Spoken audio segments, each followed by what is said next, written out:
teria chegado do mesmo jeito que chegou, não é? Porque seria inevitável que dentro de 30 anos o primeiro evangelho fosse escrito, que logo depois viesse o segundo evangelho a ser escrito, depois o terceiro, depois o quarto. E depois do segundo século, já aí de 1160, 1170, e depois no início do terceiro século, já em 2000, em 230, 240, 280, surgiram aqueles outros evangelhos chamados de apócrifos, especialmente os que apareceram lá em Nag Hammadi, no Egito. Mas os evangelhos que foram considerados os mais nobres, coerentes, e um validando o outro, porque a maravilha dos 4 evangelhos que nós temos, num texto que a gente carrega aqui no Novo Testamento, que eu prefiro nem dizer que é na Bíblia, porque eu carrego a Bíblia inteira e eu amo a Bíblia toda. Amo. Mas a minha ênfase é nos evangelhos. Eu não sou discípulo de Moisés. Eu amo acompanhar tudo que Deus fez na história e o acontecimento mais linear, os acontecimentos em sequência mais lineares registrados na história humana, incomparavelmente nas ações divinas extraordinárias, você encontra na Bíblia e na história dos judeus. E na história de Jesus e dos apóstolos. Jesus também é judeu e essa história acontece na terra de Israel e depois vai para o mundo inteiro. Mas seria impossível, num tempo em que já havia essas mídias desenvolvidas, a escrita já tinha vindo dos papiros, já tinha vindo das tábuas cuneiformes, dos tabletes, as linguagens já tinham evoluído do estilo cuneiforme para os hieroglifos, para as várias outras formas de expressão, de arte comunicativa de mensagens e de textos. Já tínhamos passado dos papiros, já estávamos agora na era dos manuscritos escritos em, a gente poderia dizer, em couro fino, mas de uma durabilidade imensa, guardado nos lugares certos.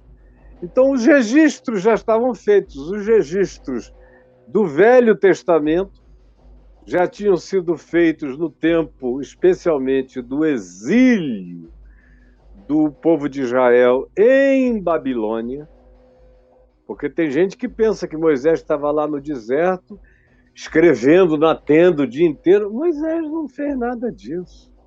Aquilo ali era uma muvuca de gente sendo julgada, de problema o tempo todo, milhões de pessoas caminhando, tudo vinha para a tenda da congregação, até que o sogro de Moisés criou um sistema democrático representativo através dos líderes que iam lá falar com Moisés e também julgar as causas do povo. Começou a haver uma evolução institucional no deserto. Mas não havia liturgias, textos, era tudo oral. Essas coisas começaram a ser registradas devagar, no tempo dos juízes, pequenos registros. Mas eles ganharam sofisticação até os salmos, que no início não eram escritos. Quando você ouve dizer salmo tal para ser lido no culto, assim, como às vezes tem na introdução, muitos daqueles salmos foram escritos antes de haver o templo. Quando foram salmos genuinamente de Davi, eles foram escritos, não tinha templo ainda. E Deus nem permitiu que Davi construísse o templo, porque ele tinha derramado muito sangue. E Deus nunca deu a mínima para um templo. Foi Israel forçando a barra para fazer um templo. Quem lê e conhece a história do Velho Testamento sabe que Deus nunca deu força para Israel ter rei, para virar um povo como igualzinho aos outros povos da terra. Israel deveria ser uma nação de sacerdotes, um povo de oração, um povo de adoração, um povo de intercessão e um povo socialmente bonito, limpo, justo, onde os pobres, não houvesse pobres, os pobres evoluíssem, crescessem. Todo o espírito da lei de Moisés era para melhorar aquela sociedade, para fazer deles um povo mais evoluído, embora para nós hoje aqueles mandamentos sejam da idade da pedra, porque graças a Deus a gente evoluiu civilizatoriamente. Agora, era inevitável que aquilo fosse escrito. Então, quando é que foi escrito? A maioria desses textos, todos que nós temos, foram todos eles organizados e muitos deles escritos depois do cativeiro em Babilônia, onde eles tomaram formas, onde os textos dos profetas foram reunidos, os que já existiam. Havia outros que só existiram depois e que foram sendo juntados por escribas muito mais técnicos e copiados e recopiados com uma atenção minuciosa e vistos e revistos. E durante aquele período intertestamental, de mais ou menos 400 anos, onde surgiram muitas literaturas, inclusive o livro de Enoque, houve um trabalho acadêmico enorme dos judeus em cima dos seus textos. E aí depois, com Jesus, isso já começou a surgir 30, 35 anos depois, com o Evangelho de Marcos. Há dúvidas muito grandes sobre as sequências, quais foram os evangelhos de fato mais novos e os mais antigos. Quando eu comecei a estudar teologia há 50 anos, era certo que era o Evangelho de Marcos, depois Mateus, com o acréscimo dos oráculos do Senhor e de várias parábolas e algumas narrativas que faltavam em Marcos, que era um texto sucinto, escrito por Marcos, baseado nas reminiscências de Pedro.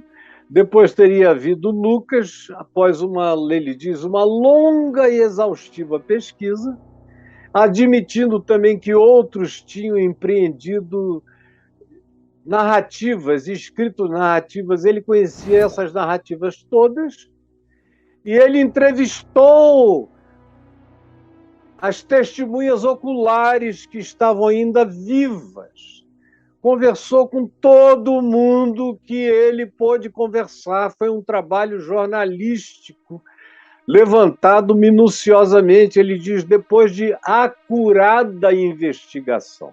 É o que Lucas diz. Vem o Evangelho de Lucas, e aí, naquele tempo, se dizia que o último era o de João, só porque João foi que viveu mais tempo. Hoje em dia já há escolas invertendo essa ordem, já de alguns anos para cá tem até escolas que dizem que provavelmente o primeiro foi o de João, porque nunca quis ser uma narrativa em sequência, só uma mensagem contada.